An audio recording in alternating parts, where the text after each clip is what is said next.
মেটে আলু আংশিক ছায়াতে ভালো হয়। এ আলুর 4 থেকে 5টির মতো জাত আছে।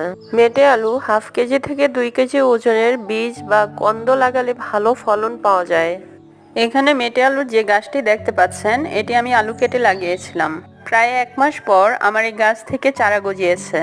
মেটে আলুর চারা বীজ থেকে করাই উত্তম। আলু কেটে লাগালে অনেক সময়ের প্রয়োজন।